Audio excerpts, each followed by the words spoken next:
겔 마스크, 왜 나는 이렇게 효과가 없을까요?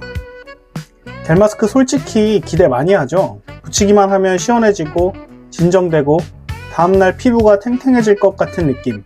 그런데 현실은 달라요. 몇 번 써봤는데 별로 모르겠는데요. 오히려 답답하고 트러블 많이 나는 것 같아요. 붙일 땐 좋은데 떼고 나면 금방 다시 건조해요. 이런 분들이 정말 많습니다.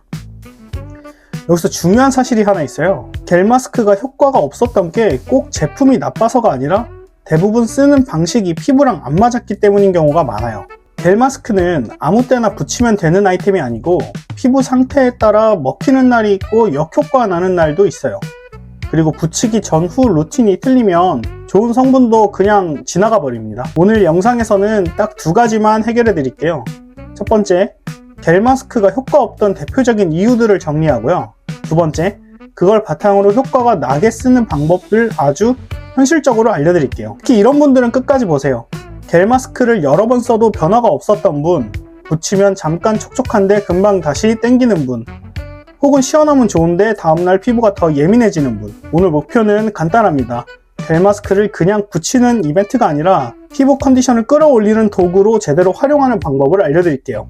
저는 겔 마스크를 그냥 쓰는 사람만은 아니에요. 업계에서 겔 마스크 제형을 설계하고 만드는 일을 중점적으로 하고 있는 연구원이거든요. 겔 마스크는 업계에서도 제형이 좀 특수한 편이라 실제로 개발이나 생산을 만지는 사람이 많지 않아요. 그래서 현업 이야기는 조금 조심스러운 부분도 있어요. 회사 생활에 알게 모르게 영향이 갈 수 있을까 그게 걱정이 돼가지고요. 그런데 다른 리뷰 영상들을 보다 보면 좀 이건 아닌데 라는 생각이 들 때가 많았어요. 특히 겔 마스크는요, 말이 그럴듯한데 실제랑 다른 포인트가 많아요. 이번 영상은 제품을 평가하거나 깎아내리는 영상은 아니에요. 겔 마스크를 쓰는 사람이 효과를 더 잘 보게 만드는 영상이에요. 전성분도 오늘은 깊게 안 볼게요.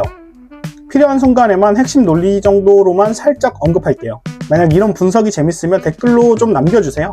그럼 다음 편에서는 성분이나 제형 구조까지 더 깊게 들어가는 영상을 제작해 볼게요. 먼저 정리할 것으로 겔 마스크의 효과는 뭘 말하는 걸까? 이걸 궁금해 하시는 분들이 계실 텐데요. 많은 분들이 기대하는 효과는 보통 세 가지예요.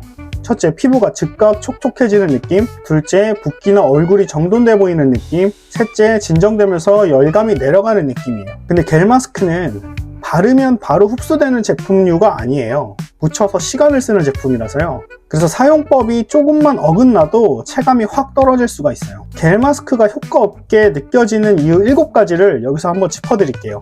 이유 1번, 붙이는 시간이 너무 짧거나 너무 길다. 겔 마스크는 시간을 쓰는 제품이라서요. 너무 짧으면 사용감에 대한 변화가 별로 없어요. 근데 또 너무 길면 오히려 불편하거나 자극이 올라올 수 있어요. 특히 끝부분이 마르기 시작하면요, 그때부터는 편안함보다 자극이 올라오는 경우가 더 있어요. 저는 개인적으로 최소 30분에서 최대 3시간까지를 기준으로 추천합니다. 3시간이 되면 마스크는 제거하는 쪽이 좋아요. 이유 2번, 피부가 너무 건조한 상태에서 붙인다. 겔 마스크는 수분을 채우는 데 도움을 줄 수 있어요. 그런데 피부가 너무 건조하면요, 붙이는 동안 오히려 당김이 더 느껴지실 수 있어요. 그래서 기초를 아예 안 하고 붙이는 것보다는요, 스킨이나 에센스로 피부결을 한번 정돈하고 붙이는 게 훨씬 좋아요. 이유 3번, 크림을 먼저 바르고 그 위에 겔 마스크를 붙인다? 여기서 질문이 진짜 많이 나오더라고요. 크림을 미리 바르고 붙이면 더 촉촉한 거 아닌가요? 라는 질문이요. 근데 저는 그 방식은 별로 추천하지 않아요. 크림은 기본적으로 유화제형으로 이루어져 있는 경우가 많거든요. 즉 피부 위에 장벽처럼 막을 만드는 성격이 있는데 그 위에 수분이 중심인 겔 마스크를 덮으면요, 오히려 답답해질 수가 있어요. 피부가 뭉치거나 미끄러워질 수 있어요. 트러블이 올라올 수도 있죠. 정리하면 이거예요. 겔 마스크로 수분을 충전하고요, 마지막에 크림으로 장벽 마무리를 하는 게 더 좋습니다. 이유 4번, 붙이는 동안 생활 환경이 너무 건조하다. 겔 마스크를 붙이고 있는 동안에도 환경 영향을 많이 받아요. 에어컨 바람을 직격으로 맞거나 실내 습도가 낮으면 수분이 더 빠르게 날아가요. 그래서 마스크가 빨리 마르고 체감도 확 떨어질 수 있어요. 그리고 여기서 마케팅 관련 얘기를 하나만 할게요.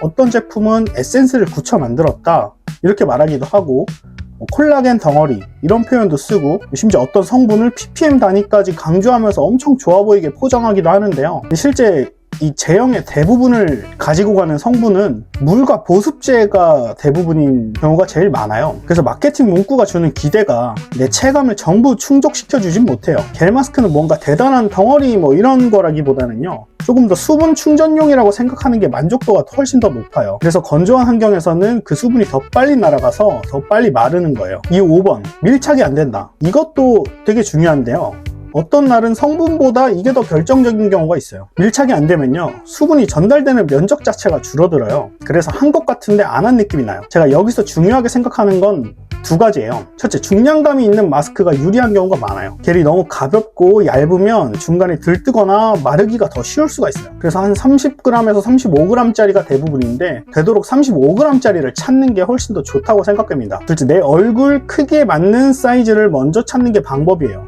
작으면 늘 좀 많이 뜨고요, 크면 주름이 져서 밀착이 깨져요. 저는 순서를 먼저 이렇게 추천합니다. 중량감과 사이즈를 먼저 맞추고요, 그 다음에 성분을 보는 방식이 더 효율적이에요. 이유 6번, 피부가 예민한 날 무리해서 오래 붙인다. 피부가 예민한 날은요, 평소에 괜찮던 제품도 자극으로 느껴질 수가 있어요. 그날 컨디션이 별로 안 좋으면 오래 붙이는 게 오히려 붉어짐 같은 안 좋은 증상을 유발할 수 있으니까요.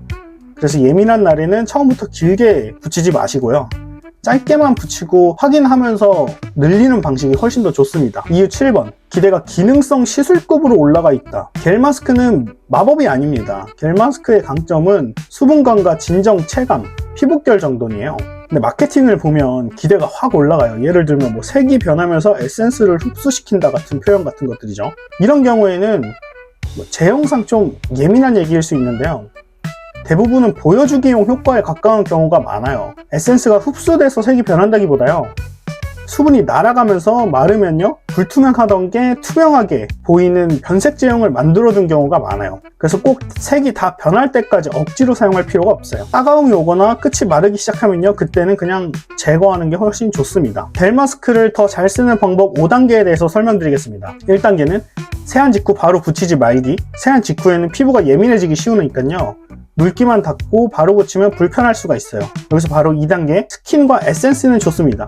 스킨이나 에센스는 피부결을 정돈하는 데 훨씬 더 도움이 되니까요, 밀착력도 올리는 효과도 있고요. 그래서 스킨과 에센스를 먼저 발라서 피부결을 정돈시킨 후 붙여주세요. 3단계, 크림은 마지막에 발라주시면 좋습니다. 겔 마스크를 충분히 사용하고 난 후에 필히 마스크를 제거한 후에 크림을 발라주시면 좋아요. 4단계, 시간은 설명서보다 본인 피부 신호에 맞게 붙이시면 돼요. 끝이 마르기 시작하면 자극이 올라올 수 있으니까요, 따가움이 오면 즉시 제거하고 괜찮다 싶으면 최대 3시간까지만 사용하시는 게 좋아요. 5단계, 환경을 바꿔라. 바람을 피하고 에어컨 직바람 같은 거는 피해주세요.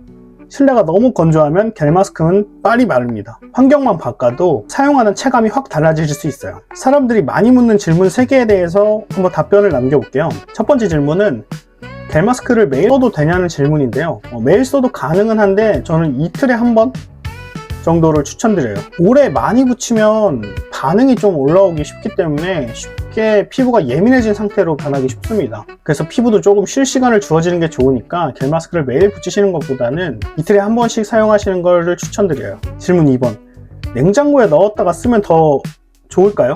쿨링 체감은 더 올라갈 수 있는데 너무 차갑게 해서 얼굴에 갑자기 붙이면 좀 반응이 올 수 있으니까요, 자극으로 반응이 올 수 있으니까 너무 차갑게는 쓰시지 않는 게 좋을 것 같아요. 질문 3번, 겔 마스크를 붙이고 자도 되냐, 슬리핑 팩으로 써도 되냐? 이것도 가능은 해요. 가능은 한데 그래도 저는 최대 3시간 꼭 크림을 바르고 자는 게 훨씬 좋아요.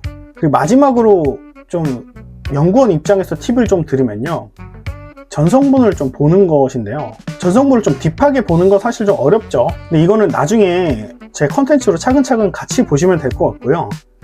그리고 이게 좀 생각보다 재밌습니다. 오늘은 딱 하나만 말씀드리고 갈 건데, 제품을 구매할 때 뭐 겔 마스크나 어떤 제형이든 상관없이 스킨케어 제품류에는 기능성 화장품 표시를 확인하는 거예요. 가능하면 이중 기능성 표기를 체크하시는 게 훨씬 좋아요. 미백과 주름 개선, 이중 기능성, 이렇게 표시된 제품을 사는 게 훨씬 좋습니다. 이런 제품들은 보통 이런 미백 기능, 주름 개선 기능 성분이 정확하게 몇 프로 들어가 있는지 어느 정도 유추가 가능하거든요. 그럼 그 전성분표에 나타나 있는 미백 주름 기능성의 성분을 토대로 다른 성분들이 어떻게 들어가 있다, 대강적인 구분이 좀 가능해집니다. 반대로 그런 명시가 없으면요, 기능성을 목표로 설계된 제품이라고 보기에는 근거가 약하니까요, 이왕이면 살 때 같은 목적을 위해서 사는 거면 이중 기능성 표시라고 되어 있는 거를 보고 사는 게 훨씬 좋습니다. 이 전성분해에 관한 부분은 궁금하신 점을 댓글로 남겨주시면 나중에 컨텐츠로 더 많이 풀어보겠습니다. 오늘 결론은 한 문장으로 정리할게요. 겔 마스크는 수분 충전이고요, 크림이 장벽 마무리입니다. 순서가 바뀌면 체감이 떨어질 수 있고 오히려 답답해서 트러블이 일어날 수 있어요. 그리고 겔 마스크는 한 번 쓰고 나한테 안 맞다고 판단하기보다는요, 시간과 환경, 밀착 같은 경우만 바꿔도 체감이 확 달라질 수 있으니까요, 오늘 말씀드린 팁으로 한번 적용을 해보시는 게 좋을 것 같아요. 오늘 영상이 도움이 되셨다면 좋아요와 구독 부탁드릴게요. 감사합니다. 그리고 진짜 연구원인지 아닌지 못 믿을 수도 있으실 것 같아가지고 자랑 아닌데 제가 만든 것들, 신제형 이런 것들 한번 보여드리고 싶기도 하네요.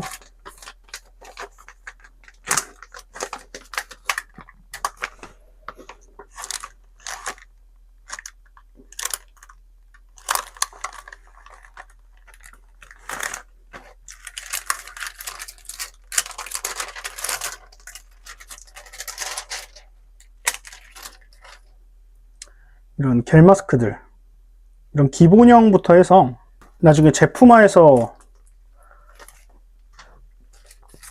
더 많이 보여드리면 좋을 것 같아가지고요. 이런 것들.